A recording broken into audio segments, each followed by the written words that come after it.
요한복음 강해 오늘 20장 말씀입니다. 고려대 심리학 교수이신 허태균 교수께서 최근에 장관들을 대상으로 한 인사청문회를 보면서 이런 5대 비리에서 벗어난 장관 후보를 과연 찾을 수 있을까? 거의 없을 거라고 칼럼을 쓰셨습니다.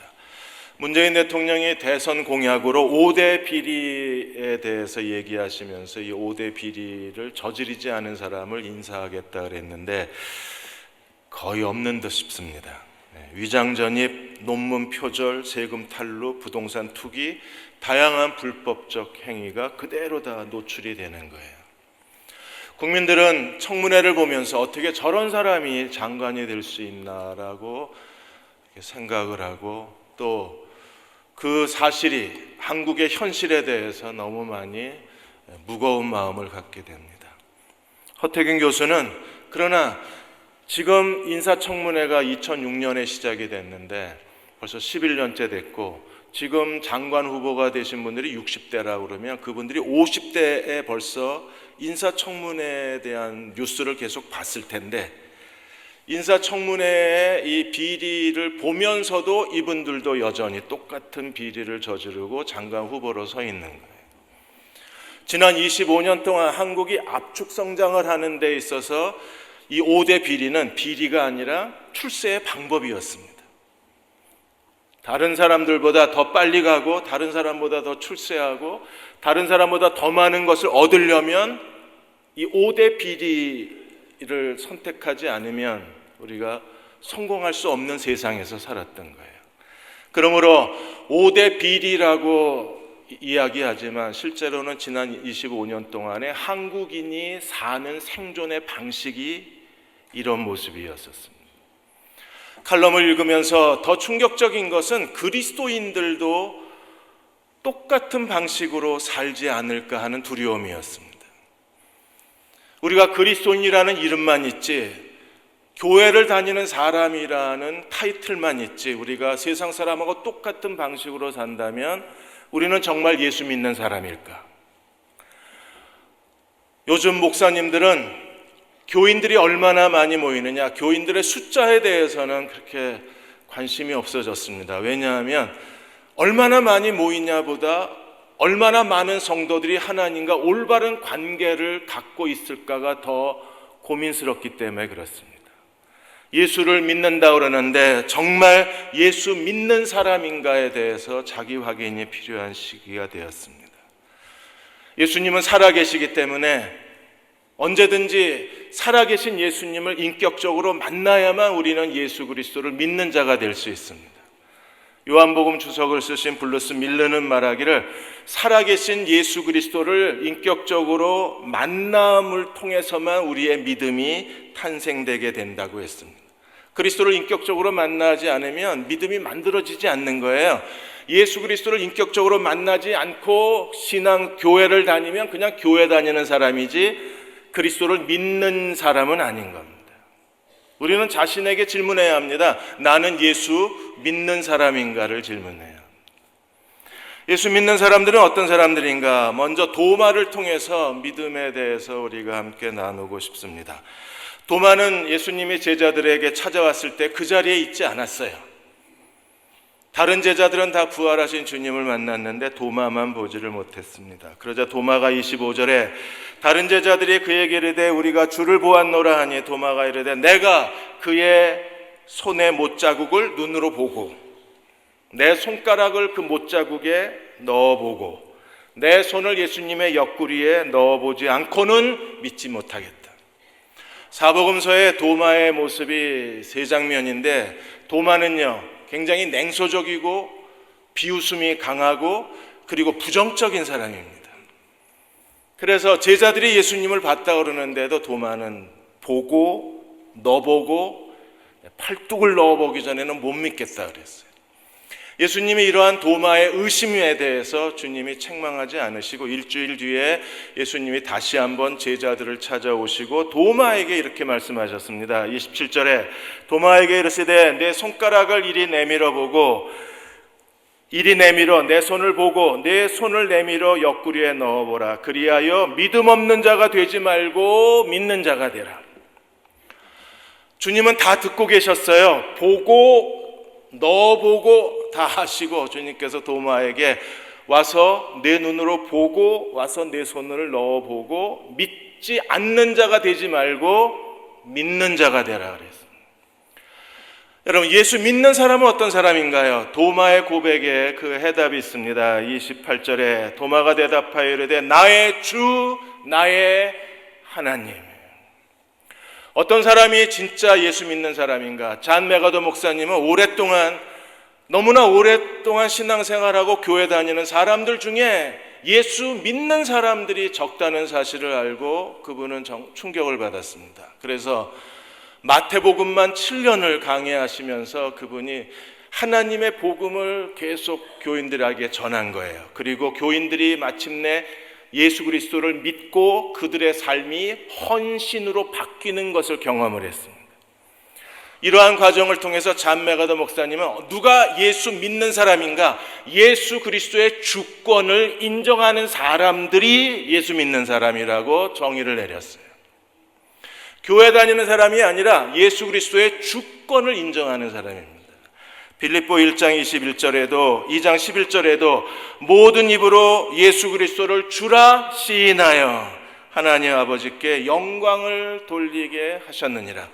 예수 그리스도를 주라 시인하여 하나님께 영광을 돌리게 됩니다.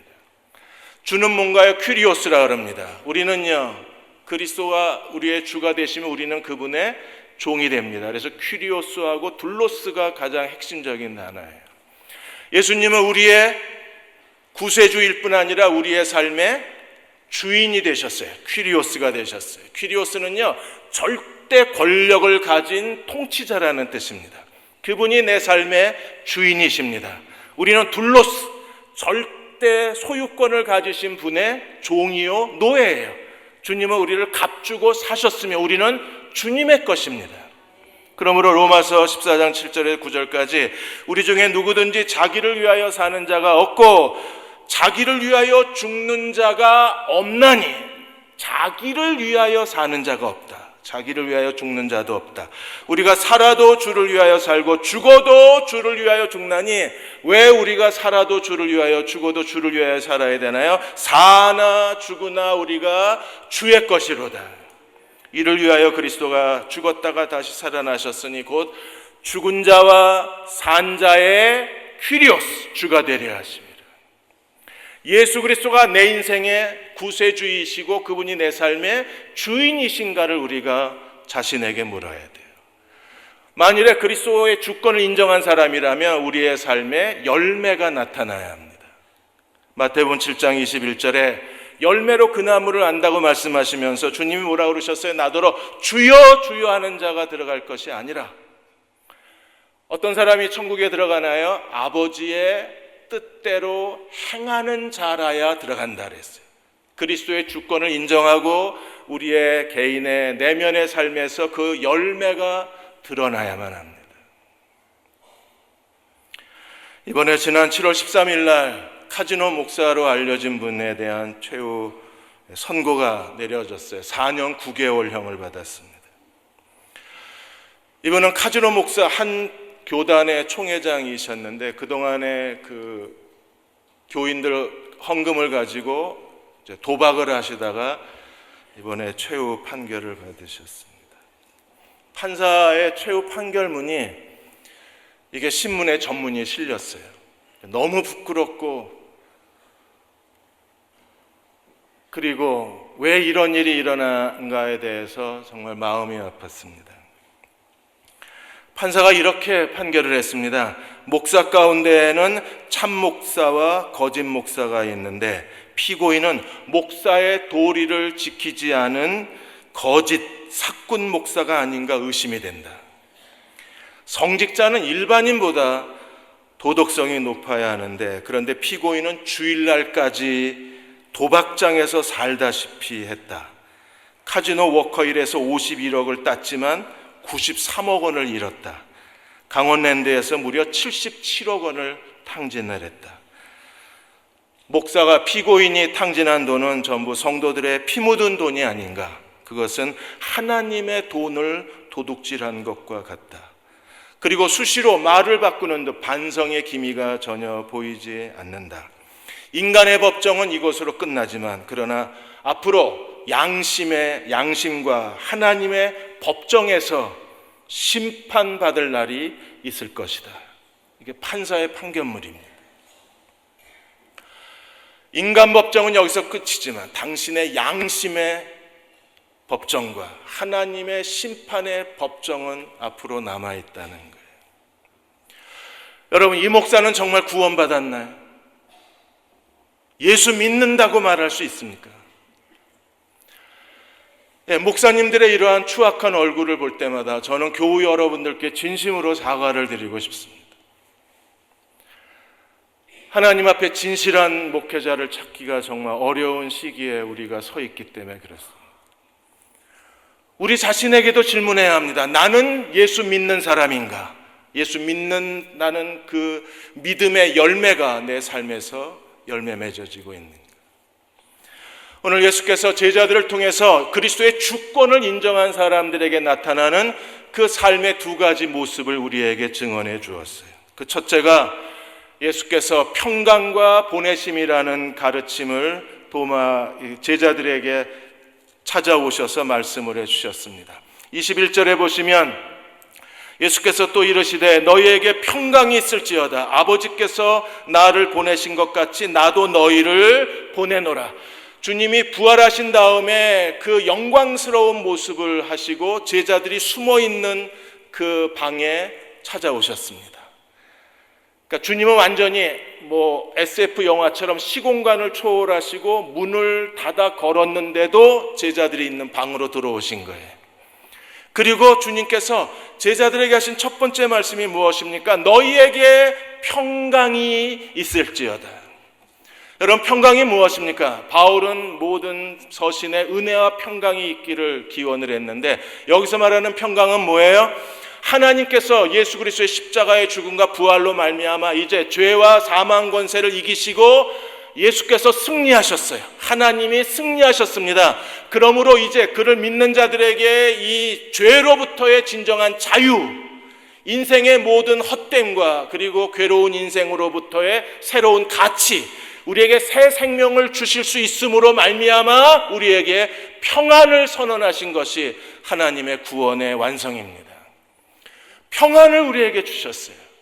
그리고 주님은 제자들에게 말씀하시기를 내가 아버지께서 나를 보내신 것 같이 내가 너희를 세상에 보낸다고 말씀을 하셨습니다. 요한복음에서 가장 강조된 것은요, 하나님이 우리를 보내셨다는 거예요. 예수님은 무려 40번이나 아버지가 나를 보내셨다고 고백을 하셨습니다. 아버지는 어떤 분이신가요? 예수님을 보내셨습니다. 우리는 누군가요? 예수님이 세상에 보내신 바 된 사람들입니다. 예수께서 아버지가 보내서 세상에 있던 것처럼 우리도 예수님이 이 세상에 보내서 이 세상에 존재하는 사람들이 바로 그의 몸된 교회의 지체들 우리들입니다. 하나님이 우리를 보내셨다면 아버지의 보내신 뜻을 이루어야 됩니다. 예수님이 이 땅에 하나님이 보내신 바 되어서 예수님이 하신 일이 뭐예요? 아버지가 하라고 주신 일을 이루셔서 그래서 십자가에 죽으시고 부활하심으로 말미암아 죄와 사망 권세를 정복하시고 하나님의 승리를 가져오셨어요. 그리고 이제 주님은 곧 떠나실 겁니다. 왜? 그것이 아버지가 예수님을 세상에 보내신 목적이기 때문에. 오늘 우리도 하나님이 이 세상에 우리를 보내셨어요. 우리도 하나님이 보내신 바 된 하나님의 뜻을 이루어야 합니다. 그 하나님의 뜻이 무엇일까요? 두 가지입니다. 하나는요, 너희는 가서 모든 족속을 제자로 삼으라는 그리스도의 지상 명령에 순종해야 합니다. 하늘과 땅의 모든 권세를 가지신 예수께서 오늘 교회에 명령하셨어요. 너희는 가서 모든 족속을 제자로 삼으라. 그러므로 그리스도의 지상 명령에 순종하는 교회가 보내심을 받은 교회입니다. 우리가 그리스도께 보내신 지상 명령에 순종할 때 우리는 주님의 권세를 누릴 수가 있습니다. 예수님은 우리에게 가라고 명령하시고 그리고 순종하는 자들에게 동행해 주시는 예수님이십니다. 왜냐하면 마태복음 28장 18절에 20절까지 주님이 뭐라고 그러셨어요? 너희가 세상 끝날까지 내가 너희와 항상 함께 있으리라 약속해 주셨습니다. 그러므로 교회는 모든 관심을 다 동원해서 우리가 여기서 더 큰 건물을 짓고 더 넓은 땅을 소유하는 것이 아니라 우리는요, 하나님이 우리를 보내신 교회의 본질적 사명을 감당해야 합니다. 그것은 모든 족속을 제자로 삼는 그리스도의 지상명령에 순종해야 돼요. 또 하나 우리를 보내신 목적이 무엇입니까? 너에게 평강이 있을지어다. 우리는 이 세대에 하나님의 평강을 세상에 전달하는 평강의 하나님 평화의 대사들이 되어야 하고 하나님의 평화의 사절단들이 되어야 합니다. 예수께서 십자가로 말미암아 하나님과 세상 사이에 평화를 이루셨어요. 그리고 그 평화의 사명을 우리에게 주셨습니다. 우리는 세상 속에서 하나님이 누구이신가를 세상에 보여주어야 할 사명이 우리에게 있습니다. 평강을 이렇게 해석합니다. 평강은 하나님의 모든 복이 다 한 군데에 모여 있는 것이다. 그리고 평강에 대해서 이렇게 해석합니다. 하나님의 자비의 손길로 우리의 최상의 상태, 인생의 최상의 상태를 만들어내는 것이 하나님의 평강이라 그랬어요. 사람이 언제 자기 자신에게 만족하고 감사를 느끼나요? 자기 인생의 최상의 상태에 머물러 있을 때 우리가 감사할 수 있잖아요. 그런 것처럼 우리는 세상에 하나님이 어떤 분이신가, 그분의 은혜, 그분의 능력, 그분의 사랑을 세상에 증거할 수 있어야 합니다. 이제 복 있는 사람 다니엘을 곧 시작하시게 될 텐데, 다니엘 5장에 보시면 벨사살 왕이 갑자기 벽에 손가락이 나와서 글씨를 썼는데 그 글씨를 해석할 사람이 없는 거예요. 그때 왕비가 와서 다니엘을 추천하면서 이렇게 얘기합니다. 다니엘 5장 12절에 왕이 벨드사살이라 이름하는 이 다니엘은 마음이 민첩하고 지식과 총명이 있어 능히 꿈을 해석하며 은밀한 말을 밝히며 의문을 풀 수 있었나이다. 다니엘이 느부갓네살 왕 때에 그 은밀한 일을 해석한 일을 이야기하면서 왕비가 왕에게 이렇게 권면합니다. 이제 다니엘을 부르소서. 다니엘만 부르면 문제는 해결되는 거예요. 이제 다니엘을 부르소서. 그리하시면 그가 해석을 왕에게 알려드리리다. 다니엘은요, 하나님이 은밀한 것을 해석하시는 분이심을 바벨론 왕에게 보이고 페르시아 왕들에게 증거했던 거예요. 오늘 우리도 여러분이 직장 생활할 때 다니엘처럼 그렇게 인정받는 사람이 되면 얼마나 좋겠습니까? 그 사람만 부르면 된다고. 다니엘을 부르시면 다니엘이 알게 하시리이다. 다니엘은 하나님이 누구이신가를 삶으로 증거한 거예요. 요셉도 마찬가지입니다. 창세기 39장 3절에 보시면 그의 주인이 보디발 장군이 요셉에 대해서 어떻게 증언하고 있어요? 여호와께서 그와 함께 하심을 보며 또 여호와께서 그의 범사에 형통케 하심을 보았더라. 하나님이 함께 하심을 요셉은 보여주었고 하나님이 형통케 하시는 것을 요셉은 보여주었어요. 우리는 뭘 보여주고 있나요? 야, 예수 믿는 사람들이 그렇게 이기적이고 옹졸하고 속 좁고 그렇게 편파적이고 그렇게 사람들이 무관심하면 우리가 만일에 이런 삐뚤어진 자아를 세상 사람들에게 보여주면 우리 잘못 살고 있는 거. 요셉과 같이 하나님이 함께 하시는 걸 보여주어야 하고 하나님이 형통케 하시는 사람인 것을 증거해야 되잖아요. 그게 세상에 하나님의 평화를 전하는 거예요. 다윗도 같은 삶을 살았습니다. 사무엘상 18장 5절에 보시면 다윗은 사울이 보내는 곳마다 가서 지혜롭게 행하며 어떻게 했어요? 지혜롭게 행하며 그리고 사울이 그를 군대의 장으로 삼았더니 온 백성이 합당히 여기고 사울의 신하들도 합당히 여겼더라. 모두가 다 다윗이 지혜롭게 행하는 것을 보고 사울이 다윗에게 행한 것에 대해서 다 인정을 한 거예요. 나중에는요, 사무엘상 18장에 보면 블레셋 사람들조차도 다윗을 인정을 합니다. 하나님의 은혜와 하나님의 능력을 자신의 삶을 통해서 그대로 증거해 보인 거예요. 오늘 우리도 하나님이 보내심 받은 사람으로 이렇게 주님을 섬겨야만 합니다.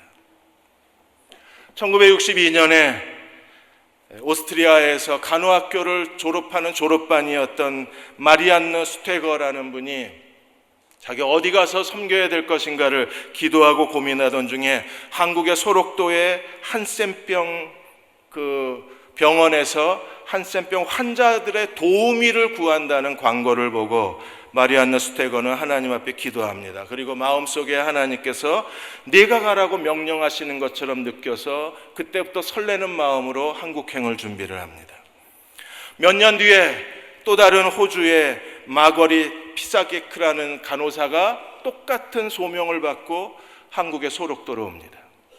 그들은 40년 넘게 자기들의 가진 전부를 가지고 소록도 한센병 환자들을 섬겼습니다.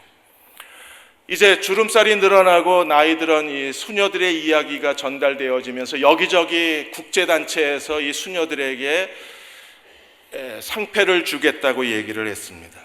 그리고 상을 주겠다고 얘기했는데 이분들은 다 거절을 했습니다. 거절하면서 말하기를 하나님께 받은 사랑, 주님께 받은 사랑에 비하면 우리가 그분들에게 드린 것은 아무것도 아닙니다. 나중에 호주 정부에서 국민 최고 상을 주겠다고, 국민상을 주겠다고 했는데도 호주 정부의 국민 훈장도 이 두 소녀는 거절을 합니다. 그리고 주님의 사랑으로 만족한다고 대답을 하셨습니다. 2005년도에 두 분이 편지를 써놓고 몰래 떠납니다. 왜냐하면 나이 많아 늙어서 이제 그 한센병 소록도에 있는 분들한테 짐이 될까봐 그래서 몰래 떠나시면서 그동안 자기들에게 베풀어준 사랑에 대해서 너무나 고맙다고 편지를 썼어요.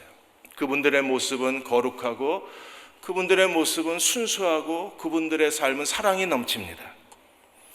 여러분, 우리가 이렇게 살아야, 그래야 하나님이 우리를 보내실 때 하나님이 보내신 자로서 우리가 살아가는 거예요. 하나님 우리를 통해서 하나님의 사랑이 증거되기를 원하고 계신 겁니다. 두 번째 얼굴은 무엇입니까?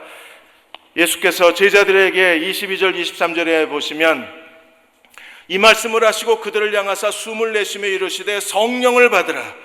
너희가 누구의 죄든지 사하면 사하여질 것이요 누구의 죄든지 그대로 두면 그대로 있으리라. 예수님이 숨을 내쉬면서 성령을 받으라 그러셨어요.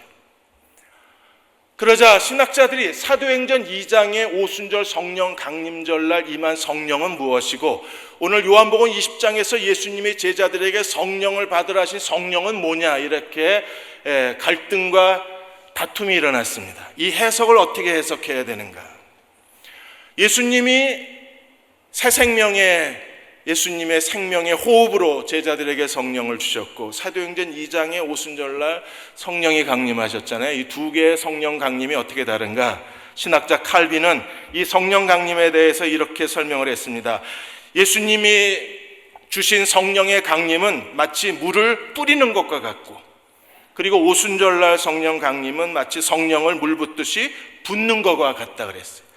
그래서 예수님의 성령은 이제 막 성령을 제자들에게 뿌리신 거고 오순절날은 완전히 성령이 부어지신 상황입니다. 웨스트코트 신학자는 예수님이 주신 성령은 은혜의 성령이고 그 다음에 오순절날 성령은 권능의 성령이다. 왜냐하면 사도행전 1장 8절에 성령이 임하시면 너희가 권능을 받고 예루살렘과 유다와 사마리아 땅끝까지 내 증인이 되리라 하셨기 때문에 사도행전 2장에 내리신 성령은 전도자의 사명을 감당하도록 부어주신 권능의 성령이라는 거예요. 우리는요, 예수 그리스도가 높임을 받으셨기 때문에 그리스도를 믿는 자들은 우리 안에 성령이 내주하심이 있습니다. 여러분 안에 성령이 계심을 믿으십니까? 여러분, 성령이 내 안에 계시면, 성령이 하나님의 영이 내 안에 살아 계신다는 걸 우리가 보여줘야 되잖아요. 세상 사람과 다르다는 걸. 그 성령이 내주하시는 증거가 뭡니까? 23절에 너희가 네 죄를 사하면 사하여지고 네 죄를 그대로 두면 그대로 있으리라. 이걸 잘못 해석하면요, 교회가 마치 죄사함의 권세를 가진 것처럼 착각할 수 있어요. 그래서 실제로 이걸 착각을 해서 교황이 절대 죄사함의 권력을 갖고 있고 사제들이 죄사함의 권능을 갖고 있다고 주장하는 교리가 만들어지는 겁니다. 그래서 죄를 지으면 반드시 사제에게 가서 죄를 고백하고 사제가 죄를 용서한다고 선언을 해야 죄가 용서받아요. 만일에 교회가 죄 사하는 권세가 있다 그러면 정말 혼란이 크게 일어날 거예요. 여러분이 죄를 지었는데 제가 용서 안 하면 여러분의 죄가 그냥 있는 거예요. 제가 여러분 앞에 잘못했다 그러는데 여러분이 팔짱 딱 끼고 용서 못해 이러면요, 저는 죄가 그냥 있는 겁니다. 죄 사하는 권세를 교회에 주셨다는 건가? 아니요, 그렇지 않습니다. 우리가 성령의 증인이 되어서 하나님의 복음을 세상에 전할 때 우리가 전하는 복음은 죄 사함의 복음입니다. 그래서 누가복음 24장 47절 48절에 이렇게 말했습니다. 또 그 이름으로 죄 사함을 받게 하는 회개가 예루살렘에서 시작하여 모든 족속에게 전파될 것이 기록되었으니, 우리가 전하는 복음은 어떤 복음이에요? 죄 사함을 얻게 하는 회개의 복음입니다. 이 복음이 예루살렘에서 땅끝까지 전파되는 거예요. 그리고 우리는요, 48절에 너희는 이 모든 일의 증인이라 그랬습니다.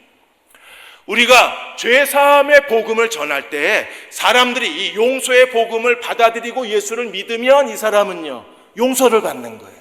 그러나 용서의 복음을 듣고도 이 사람이 예수를 거절하면 이 사람은요, 죄 사함을 못 받는 거예요. 죄가 그냥 있는 겁니다. 전도의 결과를 얘기한 거지 교회에 죄 사함의 권세를 주셨다는 뜻이 아니에요. 그래서 제이 말쉬는 말하기를 하나님의 복음이 증거되는 곳마다 23절이 결과가 나타난다는 겁니다. 어떤 사람은 예수님을 개인의 구세주로 영접하고 하나님의 자녀로 거듭날 때 그의 모든 옛죄를 주님이 다 용서하십니다. 오늘 성가대가 찬양한 것처럼 우리의 모든 죄가 다 정결함을 받습니다. 그러나 그리스도를 거절하면 그 사람은요, 죄가 그냥 있는 거예요. 우리가 성령의 사람으로 산다는 것은 무엇을 의미하는가?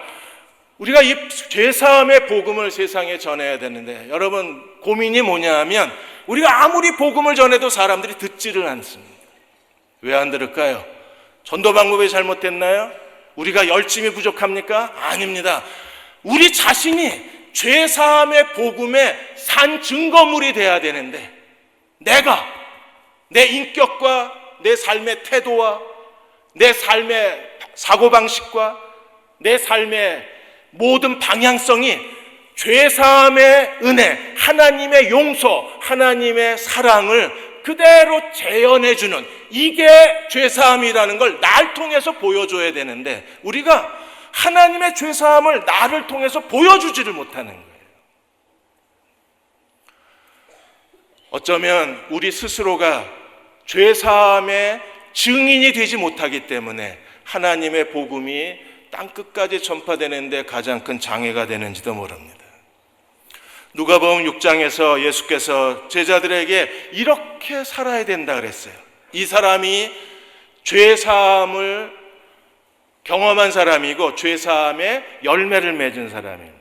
어떻게 살아야 되나요? 6장 34절에 너희가 받기를 바라고 사람들에게 구워주면 칭찬받을 것이 무엇이냐? 죄인들도 그만큼 받고자 하여 죄인에게 구워주느니라. 세상 사람들은요, 철저하게 계산해서 이자의 복리까지 계산해서 받고자 빌려줍니다. 근데 만일에 우리가 세상 사람들처럼 돌려받을 것 계산하고 사람들에게 구워주면 너희가 죄인보다 나을 게 뭐냐고 질문하시는 거예요. 그럼 어떻게 살아야 되나요? 35절에 오직 너희는 원수를 사랑하고, 여기서부터 막히는 거예요. 지금 원수를 사랑하고 여기서부터 의욕이 팍 꺾여버리는 겁니다. 원수를 사랑하고 선대하며 아무것도 바라지 말고 구워주라. 정말 이렇게 살아야 되나? 아무것도 바라지 말고 구워주라. 이게 가능할까? 여러분, 이게 가능할까요? 하나님의 생명은 이게 가능합니다. 하나님의 용서와 하나님의 사랑은 이게 가능해요. 그래서 마리안느 수녀와 마가렛 수녀도 한국에 머무는 동안에 그분들은요, 소록도에서 아무것도 받질 않았습니다. 나중에 장기 봉사자들이 일정한 금액을 받지 못하면 소록도에 머물 수 없는 한국의 법 때문에 할 수 없이 한 달에 10만 원씩 받아요. 전부 자기가 자비량을 하는 거예요. 그렇게 사시는 분들이 있어요. 다른 교단이긴 하지만 그분들의 삶은 정말 아름답습니다. 아무것도 바라지 않고 그냥 주는 삶을 사는 거예요. 그렇게 살아야 될 이유가 어디 있어요? 그리하면 너희 상이 클 것이요 또 지극히 높으신 이의 아들이 되리니, 그렇게 되어야 우리가 하나님의 아들이 된대요. 그리고 하늘나라에 상급이 있답니다. 우리가 세상에서 손해보고 산 거에 대해서 하나님이 그냥 손해보고 사는 거야 라고 말하지 않아요. 반드시 세상에서 손해본 것에 대해서 하나님은 하늘에 쌓아두신다 그랬어요. 손해볼 건 없는 거죠 사실. 그런데 우리가 계산할 줄 모르는 거죠. 이렇게 살아야 하늘에 계신 지극히 높으신 이의 아들이 되리니, 왜 그렇게 살아야 돼요? 하나님은 은혜를 모르는 자들과 악한 자들에게도 인자하신 분이시기 때문입니다. 그러므로 36절에 너희 아버지의 자비로우신 것 같이 너희도 자비로운 자가 되라고 말씀을 하셨어요. 우리의 말과 생각과 우리의 태도와 살아가는 방식이 하나님의 자비를 그대로 보여줄 수 있어야, 그래야 우리가 전하는 복음을 듣고 사람들이 하나님의 용서를 받아들일 수 있을 거예요. 오마이뉴스의 칼럼니스트가 말투 하나를 바꿨을 뿐인데 이 일본인 그 언어 심리학에 대한 책을 인용해서 자기 교회에서 일어난 일에 대해서 칼럼을 쓰셨습니다. 그 교회에 지난 30년 동안 정말 헌신적으로 교회 꾸준히 일을 다 하시는 권사님 한 분이 계셨습니다. 이분의 열심과 헌신을 다 인정을 합니다. 목사님들도 인정하고 교인들도 다 인정을 합니다. 그런데 이분이 말이 거칠어요. 말을 막 함부로 해서, 그래서 사람들에게 상처를 주는 거예요. 그 무례한 말, 함부로 내뱉는 말, 뭐 그냥 거친 말 때문에 사람들이 그분 권사님 때문에 상처받은 사람이 많은 거예요. 그 칼럼니스트가 그 권사님의 말투를 그대로 썼는데, 어이 김 집사 빨리 좀 해봐, 군뱅이도 아니고 말이야. 실제로 그렇게 얘기를 하신대요. 그리고 교회 사무실에 가서 사무원들에게 아니 이런 건 알아서 해줘야지, 꼭 해달라고 그래야 해주는 거야 이러고 사무실을 또 뒤집어 놓으신대요. 이것 때문에 이제 교인들이 상처를 많이 받는 겁니다.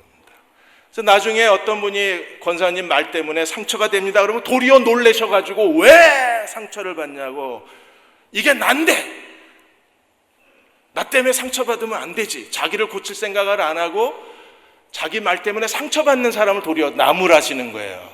상처받는 네가 잘못이라고. 여러분, 우리가 가정에서도 똑같은 잘못을 저질러요.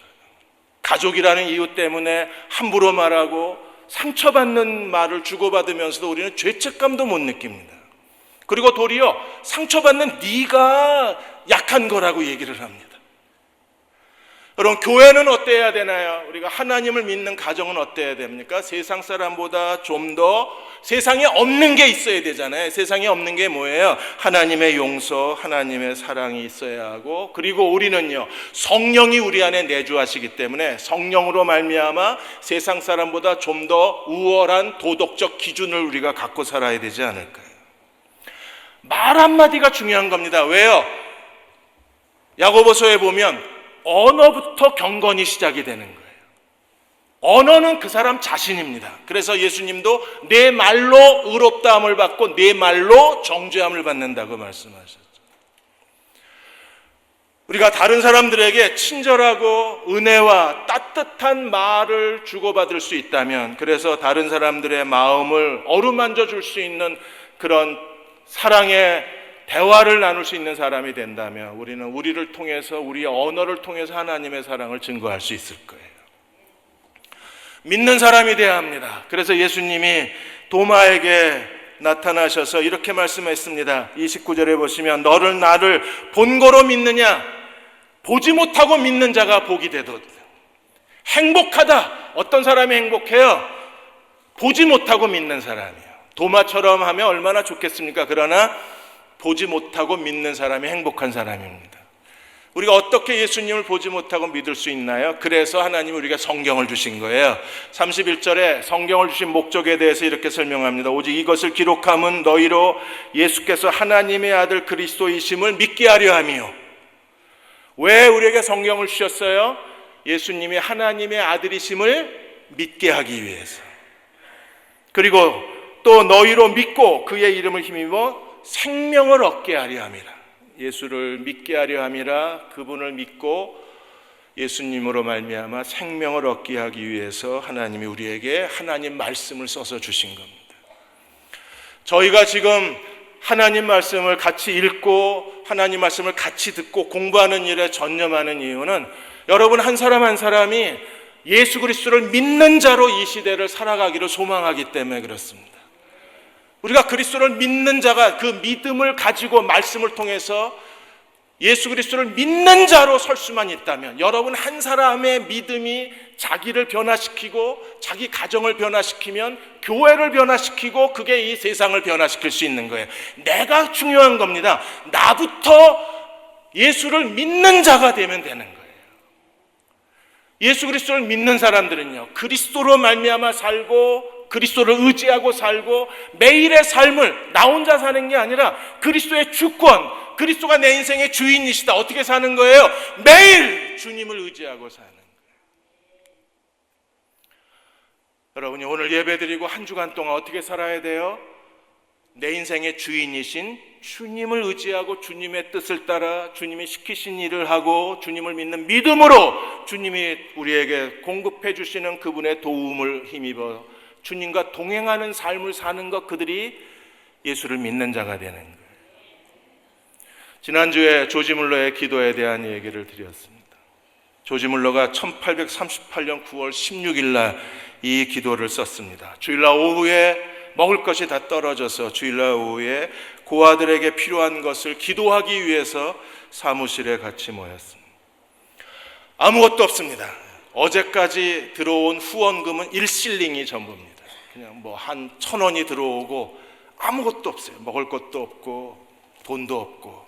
그런데 같이 모여서 기도할 때 그들의 마음은 평화롭고 그들의 모든 염려가 없었어요. 어떻게 해요? 하나님께 그들은 소망을 가졌고 하나님은 우리가 기도할 때마다 언제나 우리의 필요한 것을 공급해 주신 하나님이셨기 때문입니다. 일주일 뒤에 다시 일기를 썼습니다.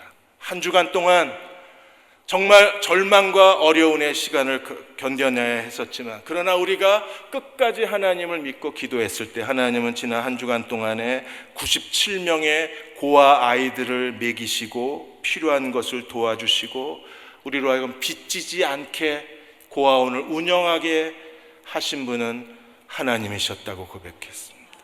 주님과 같이 사는 거예요. 그럼 일주일 동안 또 주님과 같이 삽시다.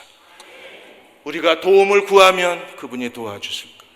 우리의 삶의 방향을 주님이 제시해 주실 것입니다. 무엇을 해야 할지 알게 해 주실 겁니다. 나는 예수님을 믿는 자다라는 그런 자기 스스로의 확증을 가지고 증거를 가지고 살아야 합니다. 그러한 증거가 우리 속에 점점 더 커져가는 저와 여러분 되시기를 주의 이름으로 축원합니다.